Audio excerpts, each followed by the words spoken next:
Bismillahirrahmanirrahim. Assalamualaikum warahmatullahi wabarakatuh. Innal hamdalillah nahmaduhu wa nasta'inuhu wa nastaghfiruh wa na'udzu billahi min shururi anfusina wa min sayyiati a'malina. May yahdihillahu fala mudhillalah wa may yudlil fala hadiyalah. Wa ashhadu an la ilaha illallah wahdahu la syarikalah wa ashhadu anna Muhammadan abduhu wa rasuluh sallallahu alaihi wasallam. Amma ba'du, para jamaah rahimani wa rahimakumullah. Semoga Allah Subhanahu wa taala senantiasa merahmati kita semua.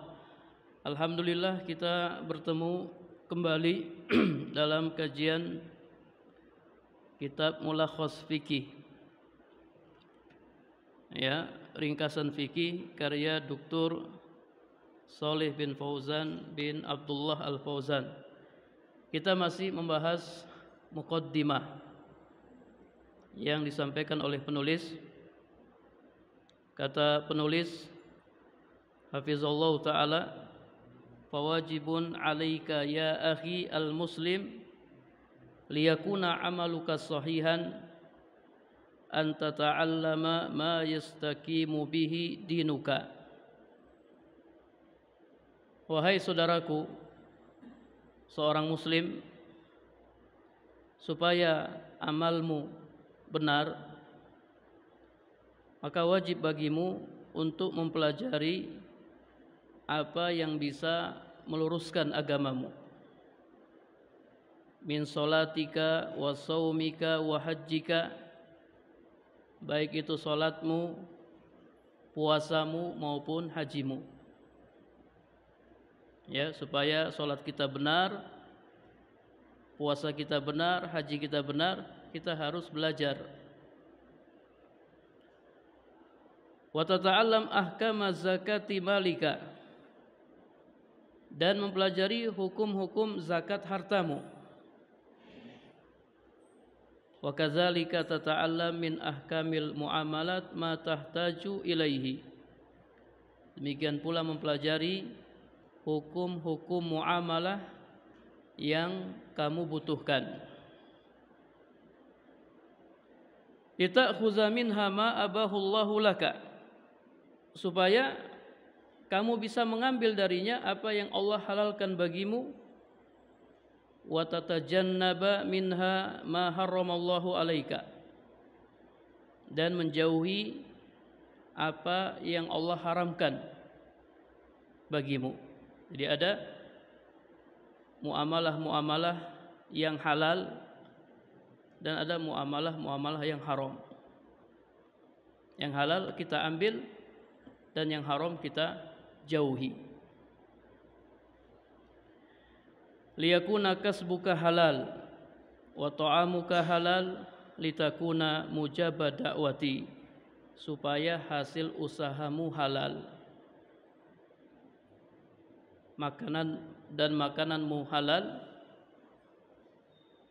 litakuna mujaba da'wati, dan supaya doamu dikabulkan oleh Allah Subhanahu wa taala.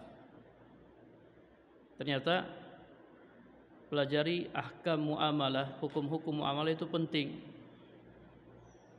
supaya hasil usaha kita halal. Di antara muamalah ya jual beli. Ini khususnya bagi pedagang.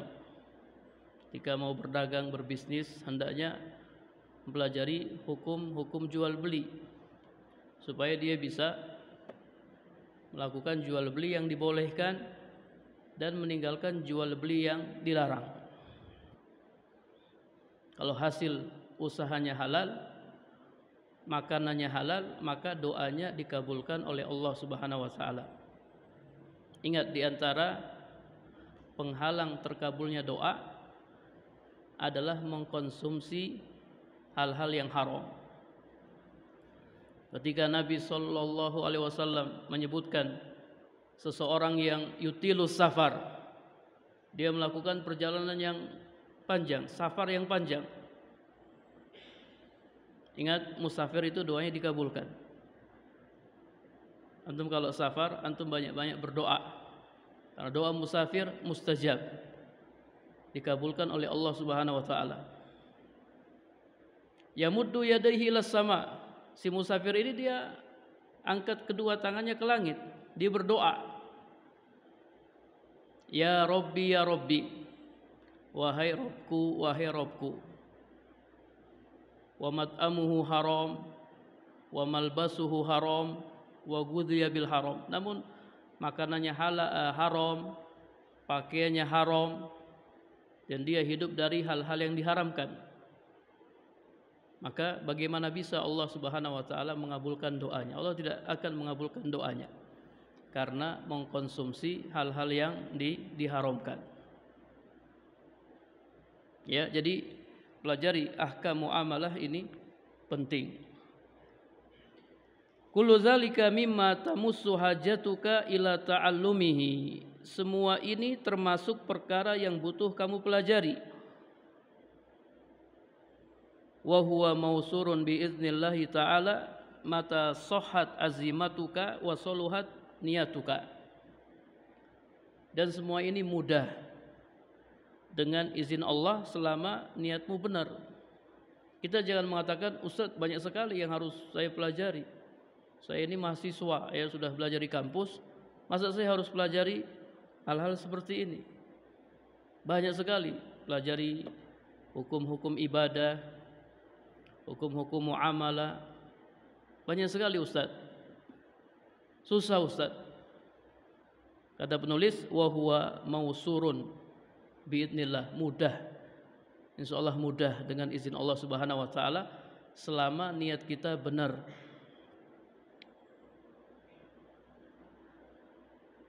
Fahris ala qiraatil kutubin nafi'ati wattasil bil ulama litas'alahum amma askala alaika. Bersemangatlah membaca kitab-kitab yang bermanfaat. Dia harus rajin membaca. Ya, ilmu itu didapatkan dengan banyak membaca. Hubungilah para ulama, ya, para ustadz, supaya kamu bisa bertanya kepada mereka tentang perkara-perkara yang samar bagimu.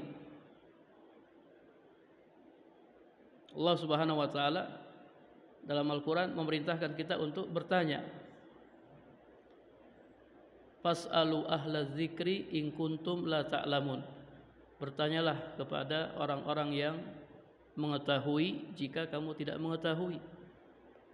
Dan tidak perlu malu. Ya, Ustaz, tapi saya lebih tua, Ustaz, daripada Ustaz tempat saya bertanya. Ustaznya lebih muda daripada jamaahnya. Dan ini kadang jadi masalah. Ada di suatu masjid, ada ustadz yang ngajar tajwid. Ngajar tajwid atau tahsin makharijul huruf, ya.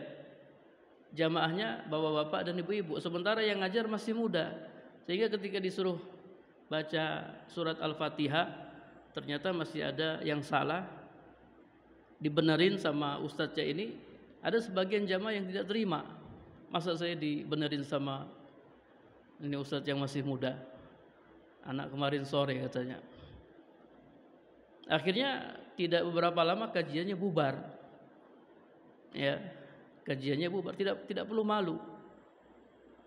Walaupun orang yang kita belajar darinya orang yang muda, kalau memang dia ahli, dia tahu, kita belajar darinya.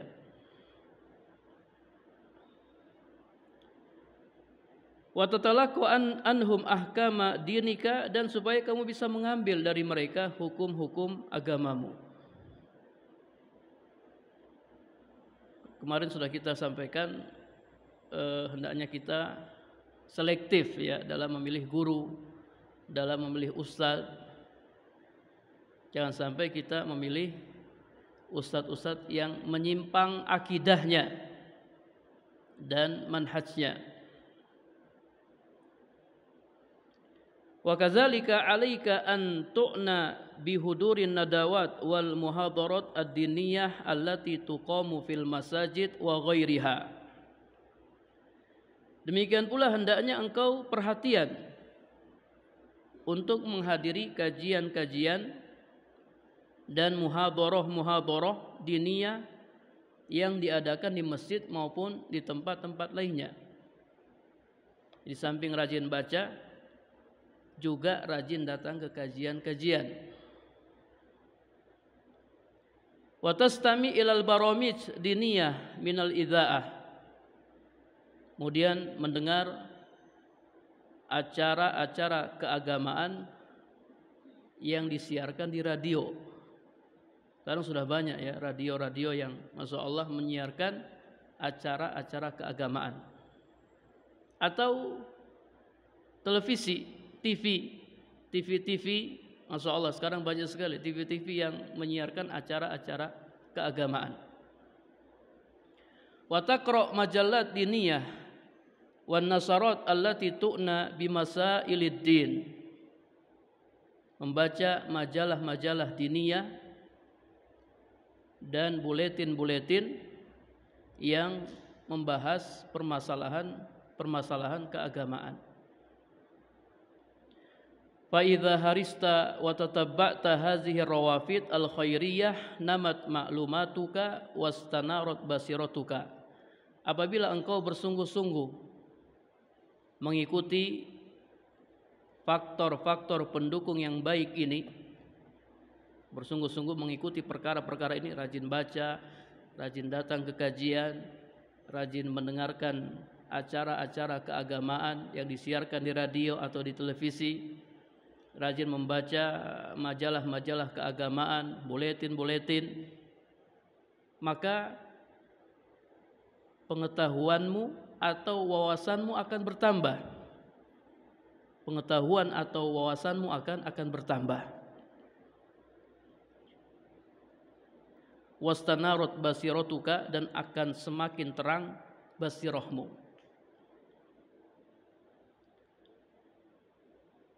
Ya, jadi harus rajin baca, bapak-bapak, ibu-ibu. Ustaz, saya sudah tua, Ustaz. Tidak apa-apa. Tidak ada kata terlambat.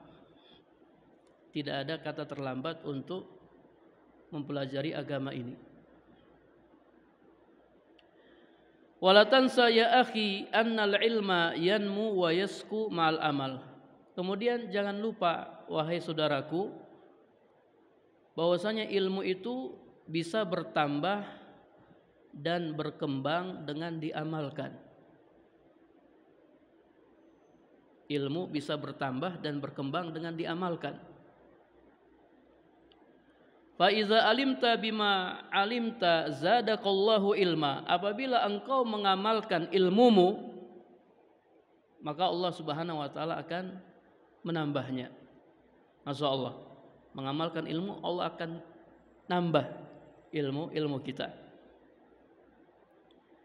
Kama taqulul hikmah al-ma'surah, man amila bima alima awrasahullahu ilma ma lam ya'lam. Sebagaimana dikatakan dalam pepatah, siapa yang mengamalkan ilmunya, maka Allah Subhanahu wa taala akan memberikan kepadanya ilmu-ilmu yang belum diketahuinya. Ini bukan ilmu laduni ya. Ilmu laduni itu orang enggak belajar kemudian dia mengklaim dia mendapatkan ilmu. Ini bukan ilmu laduni. Allah sendiri yang akan mengajarinya kalau dia mengamalkan ilmunya. Dan hal ini diperkuat oleh firman Allah Ta'ala dalam surat Al-Baqarah ayat 282. Ada dalilnya, ada ayatnya. Wattaqullah wa yu'allimukumullah. Bertakwalah kepada Allah, niscaya Allah akan mengajarkan ilmu kepadamu. Allah akan ajari kita. Allah langsung yang mengajarkan ya kita. Wallahu bikulli syai'in alim, dan Allah Maha mengetahui segala sesuatu. Ya, jadi kita berusaha mengamalkan ilmu kita. Sudah tahu hukum ini, ya kita laksanakan. Sudah tahu ini tidak boleh, ya kita tinggalkan. Ilmu itu dipelajari untuk apa? Untuk diamalkan. Ilmu dipelajari untuk diamalkan. Wal ilmu ahaqqu ma tusrafu fihil awqat. Kemudian kata penulis, ilmu merupakan sesuatu yang sangat layak diluangkan waktu untuknya. Wa yatanafasu fi nailihi zul ukul. Dan orang-orang yang berakal berlomba-lomba untuk meraihnya. Terkadang untuk mencari harta, mencari ma'isyah, kita banyak luangkan waktu kita. Kita kalau kerja dari jam berapa sampai jam berapa? Kalau kerja, nyari ma'isyah, nyari duit, dari pagi sampai sore. Berangkat jam 7, pulangnya jam 4 sore. Bahkan ada yang lembur sampai jam 9 malam. Kalau di Jakarta ya para jamaah, itu dari subuh orang sudah siap-siap untuk berangkat kerja. Kalau untuk harta kita luangkan banyak ya waktu kita, kenapa untuk ilmu kita tidak luangkan waktu kita? Padahal ilmu ini sesuatu yang layak kita luangkan waktu kita untuknya. Anda ingin nanya, lebih utama mana? Lebih utama ilmu atau harta? Lebih utama ilmu atau harta? Lebih utama ilmu. Apa dalilnya? Kalau ditanya apa dalilnya? Dalilnya firman Allah Ta'ala. Kemarin sudah kita sampaikan. Allah Subhanahu wa Ta'ala memerintahkan nabinya untuk meminta tambahan ilmu. Wa qur rabbi zidni ilma. Ini perintah Allah kepada nabinya. Wahai Muhammad, ya, ucapkanlah, Rabbi zidni ilma, wahai Rabbku tambahkanlah ilmuku. Ini yang Allah perintahkan. Bukan Rabbi zidni mal, bukan Rabbi zidni sayyaratan, Rabbi zidni baitan. Ya Allah, tambahkanlah hartaku, tambahkanlah mobilku, tambahkanlah rumahku. Atau Rabbi zidni zaujatan, tambahkanlah istriku. Bukan itu yang diperintahkan oleh Allah Subhanahu wa Ta'ala. Yang Allah perintahkan Rabbi zidni ilma. Para ulama berdalil dengan ayat ini bahwasanya ilmu lebih utama daripada harta. Karena yang Allah perintahkan kepada nabinya minta tambahan ilmu, bukan tambahan harta. Seharusnya kita lebih semangat lagi untuk mencari ilmu daripada mencari harta. Namun kenyataannya yang kita rasakan, yang kita saksikan, kita lebih semangat mencari harta daripada mencari ilmu. Kalau nyari harta tadi berjam-jam, dari pagi sampai sore, sampai malam. Bahkan dari subuh sudah keluar. Tapi kalau cari ilmu, kadang kita bermalas-malasan. Kadang kalau diajak, ayo kita taklim. Aduh, nanti kalau ada waktu sisa. Ya, kadang sudah capek. Kayak pada maghrib ini kan, udah capek datang ke pengajian. Alhamdulillah masih duduk ya di majelis taklim, walaupun kadang ngantuk-ngantuk karena sudah capek. Jadi ilmu merupakan sesuatu yang sangat layak diluangkan waktu untuknya dan berlomba-lomba untuk mendapatkannya. Fabihi tahya al-qulub wa tasku al-a'mal. Karena dengan ilmu hati-hati akan hidup dan amal-amal akan menjadi suci. Amal-amal akan diterima. Walaqad asnallahu jalla zikruhu wa taqaddasat asma'uhu 'alal ulama al-'amilin. Allah jalla zikruhu wa taqaddasat asma'uhu telah menyanjung orang-orang yang berilmu, yang mengamalkan ilmunya. Jadi yang disanjung oleh Allah itu bukan orang-orang yang berharta, Yang disanjung oleh Allah adalah orang-orang berilmu yang mengamalkan ilmunya.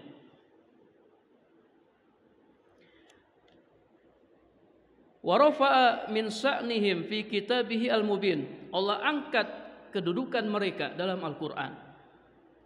Banyak sekali ayat-ayat di mana Allah Subhanahu wa taala menyanjung orang-orang yang berilmu. Di antaranya surat Az-Zumar ayat 9. Allah Subhanahu wa taala berfirman, "Hal yastawiyal ladzina ya'lamuna wal ladzina la ya'lamun?" Katakanlah, apakah sama orang-orang yang berilmu dan orang-orang yang tidak berilmu? Sama atau tidak sama? Tidak sama. Sebagaimana tidak sama antara malam dan siang, antara panas dan dingin, tidak sama. Kalau kita saja para jamaah, kita tidak menyamakan orang yang berilmu dengan orang yang tidak berilmu. Ya, kadang orang yang berilmu, masya Allah, orang yang berilmu gajinya lebih gede daripada orang-orang yang tidak berilmu. Orang yang berilmu dia diberi tempat yang khusus daripada orang-orang yang tidak berilmu. Dia profesor itu, ya, dianggap menjadi guru besar, ya, jadi ini dan itu. Kita saja bedakan antara yang berilmu dengan yang tidak berilmu. Allah Subhanahu wa taala juga membedakannya. Tidak sama antara orang yang berilmu dengan orang yang tidak berilmu. Tidak sama. Innama yatazakkaru ulul albab. Sesungguhnya yang menerima pelajaran hanyalah orang-orang yang berakal. Hanya orang-orang yang berakal yang mengetahui perkara ini. Kemudian dalam ayat yang lain, surat Al-Mujadalah ayat 11, Allah Subhanahu wa taala berfirman, yarfa'illahu allazina amanu minkum wallazina utul ilma darajat wallahu bima ta'maluna khabir.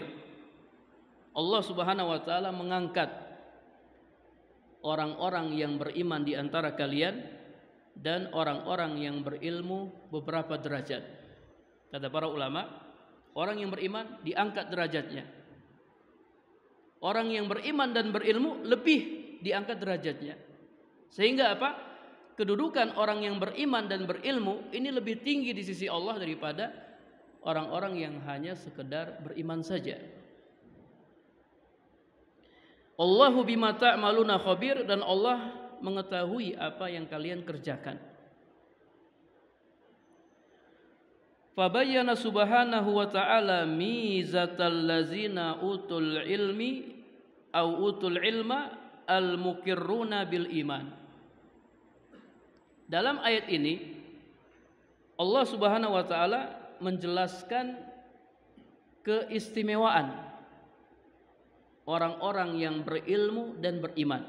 Jadi ayat ini berbicara tentang keistimewaan atau keutamaan orang-orang yang berilmu dan beriman. Summa akhbaro annahu khabirun bima na'maluhu. Kemudian Allah mengabarkan bahwasanya Allah mengetahui apa yang kita kerjakan. Allahu bima ta'maluna khabir. Allah tahu apa yang kita lakukan. Wa mutalliun alaihi, dan Allah mengawasinya. Liyadullana ala annahu la budda minal ilmi wal amal ma'an. Ini menunjukkan bahwa ilmu dan amal harus bersamaan. Wa ayyakuna kullu zalika sadiran anil iman wa muraqabatillahi subhanahu, dan hendaknya semua ini muncul dari iman dan merasa diawasi oleh Allah Subhanahu wa taala. Para jamaah rahimakumullah, ketika kita berilmu, misalnya kita tahu salat 5 waktu itu wajib. Kita tahu. Kira-kira Allah tahu enggak ilmu kita itu? Allah tahu. Ketika kita mengetahui tidak boleh makan harta riba, Kita tahu tidak boleh makan harta riba. Allah tahu enggak? Kalau kita mengetahui harta riba itu tidak dibolehkan. Allah tahu. Allah tahu kalau kita berilmu, maka hendaknya kita mengamalkan ilmu kita. Allah mengawasi kita. Ini orang ini sudah tahu ini. Kemudian ketika kita beramal, Allah juga mengawasi kita. Allah melihat kita ketika kita beramal. Maka hendaknya amal kita sesuai dengan ilmu. Jadi ketika kita berilmu, Allah mengetahui kita. Ketika kita beramal juga Allah mengetahui kita. Allah mengawasi kita. Hendaknya ilmu yang kita ketahui kita amalkan. Dan hendaknya amal kita sesuai dengan ilmu. Masya Allah kalau kita pahami masalah ini. Ketika kita sholat, Allahu Akbar. Allah melihat kita. Wah, Allah melihat saya nih. Wah, sholat saya harus sesuai dengan ilmu, sesuai yang diperintahkan oleh Allah Subhanahu wa taala. Karena Allah melihat.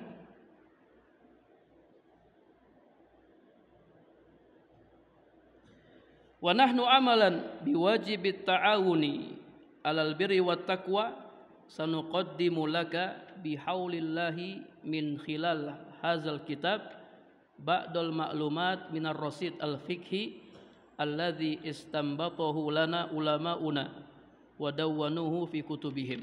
Kemudian kata penulis, maka dalam rangka melaksanakan kewajiban tolong menolong dalam kebaikan dan ketakwaan, kami akan menyajikan kepada Anda sebagian maklumat tentang fikih melalui kitab ini. Supaya ibadah kita benar, supaya muamalah kita benar, penulis menyajikan kitabnya ini.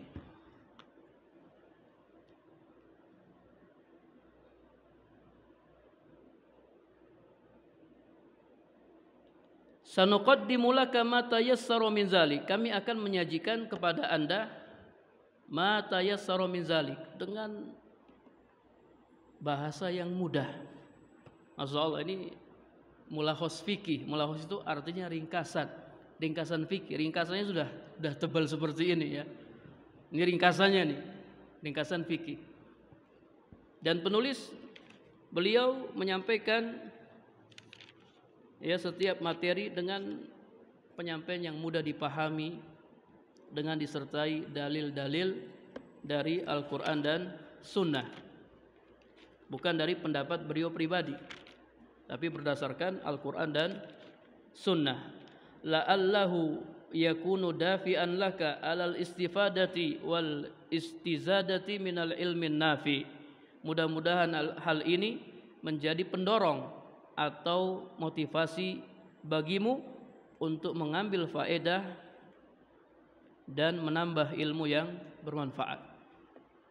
Masyaallah ya, penulis sudah menyajikan kitab ini, maka hendaknya kita semangat dalam mempelajarinya, dalam membacanya. Kemudian penulis mengakhiri muqaddimahnya dengan doa. Ya, beliau berdoa kepada Allah Subhanahu wa taala, wa nas'alullaha ayyumiddana wa iyyaka bil ilmin nafi wa yuwaffiqana lil amali shalih. Kami mohon kepada Allah, mudah-mudahan Allah memberikan kepada kita semua ilmu yang bermanfaat dan Allah memberikan taufik kepada kita untuk mengamalkannya. Wa nas'aluhu subhanahu ayyuriyana al-haqqa haqqa warzuqana tiba'ah wa yuriyana al-batila batila wa yarzuqana ijtinabah innahu sami'un mujib. Kemudian kami mohon kepada Allah Subhanahu wa taala agar menunjukkan kepada kita semua kebenaran sebagai kebenaran dan memberikan karunia kepada kita untuk mengikutinya, serta menunjukkan kepada kita semua kebatilan sebagai kebatilan dan memberikan karunia kepada kita untuk menjauhinya. Sesungguhnya Allah Maha mendengar lagi Maha mengabulkan doa. Ini muqaddimah yang disampaikan oleh penulis. Taib, ya, kita masuk kitab Thaharah. Kitab Thaharah. Dalam kitab Thaharah ini ada beberapa bab yang disampaikan oleh penulis. Bab yang pertama, Babun fi ahkamit thaharah wal miyah. Bab hukum-hukum thaharah dan air.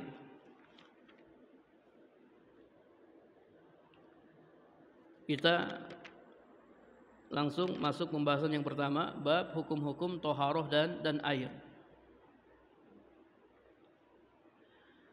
Kata penulis, inna sholata hiya ruknus tsani min arkanil Islam ba'da syahadatain. Sesungguhnya salat merupakan rukun kedua dari rukun Islam setelah syahadatain. Rukun Islam ada berapa? Ada 5. Yang pertama syahadatain. Yang kedua iqamus shalah. Yang ketiga ita'uz zakah. Yang keempat shaum Ramadan. Yang kelima hajjul bait man istata'a ilaihi sabila. Taib, salat merupakan rukun Islam yang kedua. Wa hiya al-fariqah bainal muslim wal kafir. Dan salat ini pembeda antara orang muslim dan orang kafir. Zaman dulu ya, zaman Nabi itu kalau ada orang enggak salat, wah ini orang kafir ini.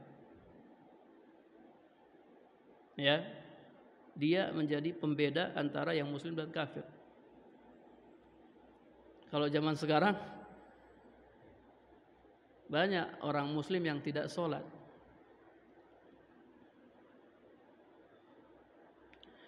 Wahia amudul Islam. Dan sholat adalah tiang agama Islam. Kalau kita umpamakan Islam itu sebuah bangunan, ya, kita umpamakan Islam itu sebuah bangunan. Pondasinya 2 kalimat syahadat. Tiang-tiangnya itu sholat. Kira-kira kalau ada sebuah bangunan tidak ada tiang-tiangnya, itu bangunan itu bisa berdiri enggak? Berdiri dengan kokoh.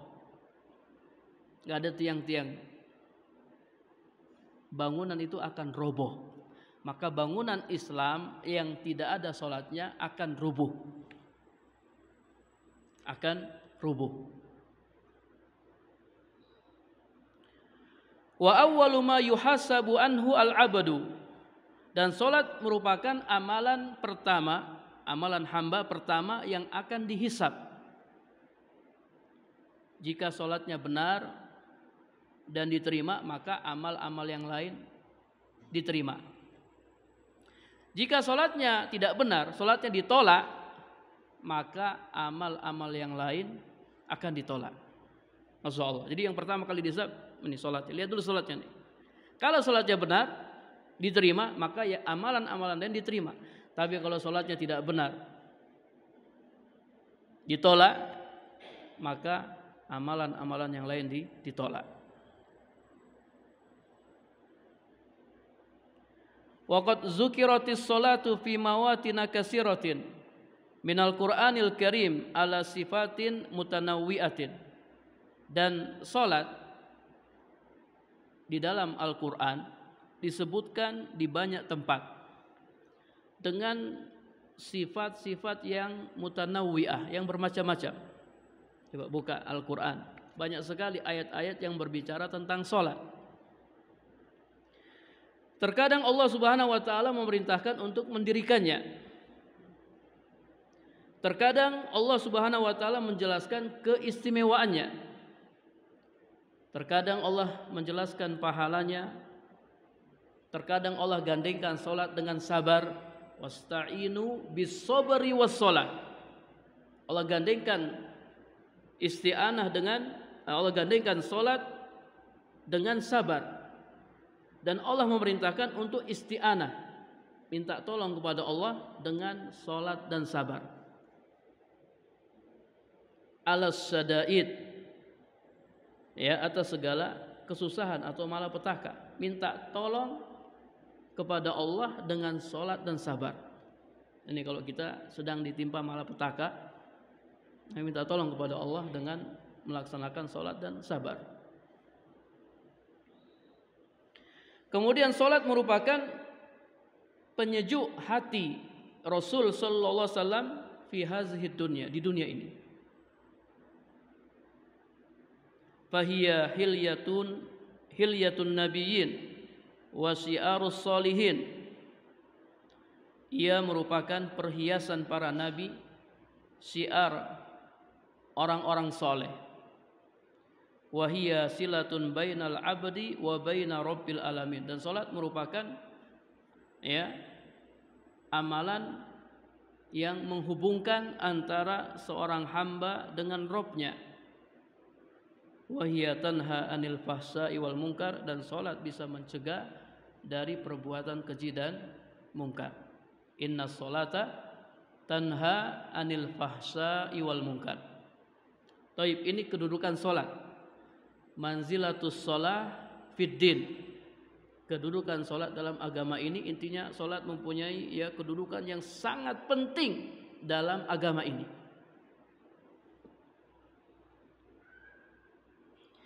Walamma kanat hadhihi shalah la tasihu illa bi taharatil musalli minal hadas wan najas hasbal qudrati ala zalik, wa kanat madatut tatahhur hiyal ma' aw ma yakumu maqamahu min at-tayammumi inda adamil ma'. Saral fuqaha rahimahumullah yabda'una bi kitabit taharah. Tatkala salat tidak sah kecuali dengan taharah, dengan bersuci. Kemudian alat yang digunakan untuk bersuci itu air atau yang menggantikan air seperti debu. Maka para fuqaha, para ahli fikih, mereka yabda'una bi kitabit taharah. Mereka memulai dengan kitab taharah. Kalau kita buka kitab-kitab fikih, itu enggak ada langsung pembahasan salat, enggak ada. Biasanya diawali dengan apa? Dengan taharah. Taharah dan air. Pembahasan taharah dan air. Kenapa demikian? Karena salat enggak sah tanpa taharah. Percuma dibahas masalah salat sementara syaratnya tidak dibahas. Maka para ahli fikih yabda'una bi kitabit taharah. Mereka memulai dengan kitab taharah. Li'annaha lamma quddimatis salatu ba'da shahadatain ala ghairiha min baqiyati arkanil Islam nasaba taqdimu muqaddimatiha.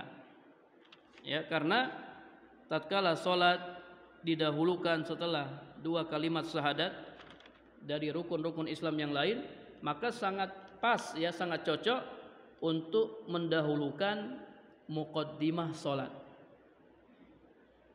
Muqaddimah salat yaitu apa? Taharah. Fahiya miftahus shalah. Taharah itu kunci salat. Taharah itu kuncinya salat. Sebagaimana disebutkan dalam hadis, miftahus shalah at-tahur. Kunci salat itu bersuci.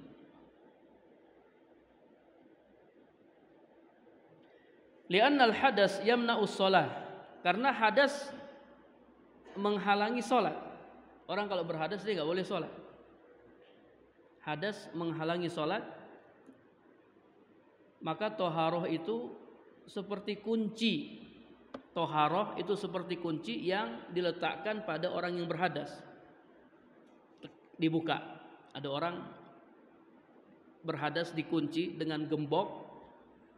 Gimana cara bukanya? Taharah, dengan berwudu.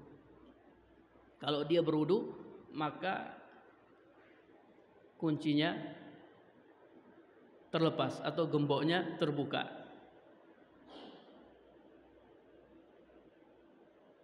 Fattaharah aukadu syurutis shalah wasartu la budda ayyuqaddam alal masrut. Dan taharah merupakan syarat salat yang sangat ditekankan.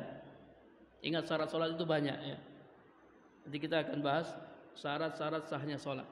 Syarat sahnya salat yang paling ditekankan adalah taharah. Dan syarat la budda ayyuqaddam alal masrut, harus didahulukan daripada yang disyaratkan. Syarat harus didahulukan daripada yang disyaratkan. Contohnya apa? Contohnya sholat. Sholat itu masyrut, sholat itu yang disyaratkan. Apa syaratnya? Toharoh. Mana lebih dahulu? Sholat dulu atau toharoh dulu? Toharoh dulu.